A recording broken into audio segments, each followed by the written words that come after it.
Jadi fungsi kudrah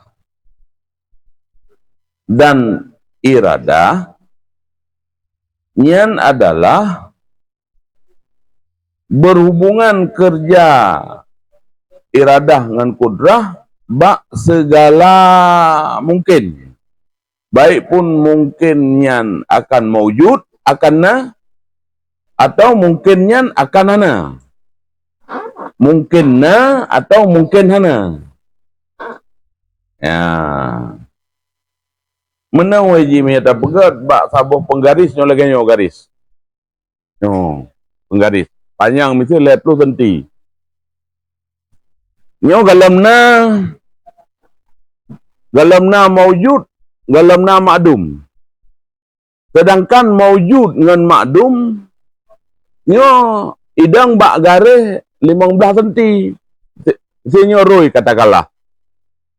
50 cm panjang dari binenyo ke binenyo. Nah, ngan hana 4 je. Bak 15 cm.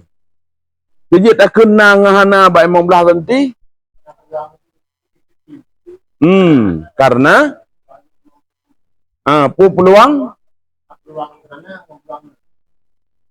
peluang penanjikan untuk sebut na ngan sebut hana sama. Berarti yang gepu maujud dalam bahasa ini lam gepu maujud lam gepena menya gepena berarti dari posisi 15 cm yaitu gepegat bak posisi ujung bak posisi 50 cm. Artinya menya ka tersebut na nyo jelas berarti yang dari 15 cm nyo adalah gepeduk bak posisi na 50 cm.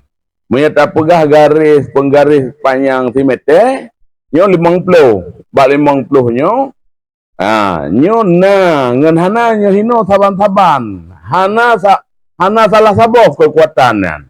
Hana tegana lemah hana. Atau hana tega hana lemah hana. Ya menan. Nyo yo galam na ngan yo galam hana. Gecak tu yang dari 50 nyo gepeduk bak tertu. Putranya geken baru gekennya wujud, baru gekennya na. Ya. Hana nyo lagi yang cit. Baru geken hana. Ya, makdum geken watai ka gepeduk posisi bak 0. Ya menan. Yang menan pun nanjikan gambaran awal lele. Ya. Sebab na ngan hana nyo bandua ji hana saling mengungguli. Ya. Na ngan hana nyo sebab nanji adalah hal. Hal, mana hal? Ya, keadaan sesuatu. Keadaan sesuatunya keadaan na geboh atau keadaan sesuatunya hana. Geken dalam bahasa lain adalah keadaannya menya keadaan na geken subut na, keadaan hana geken subut adam. Sebut wujud atau sebut adam. Jadi iyo galam gepegat na ngan hana nyo gepena segala maujud atau gepe adam lagi atas yang baik itu nyok lipananyo adalah posisi ji bak hidup bak 50. Watai gepena baru gepeduk bak tertu nyoka jelas gepena. Ngan pe gepena yan, ngan kudrah iradah ile. Ya. Maka geken tino ho takluk kudrah iradah bak segala mungkin.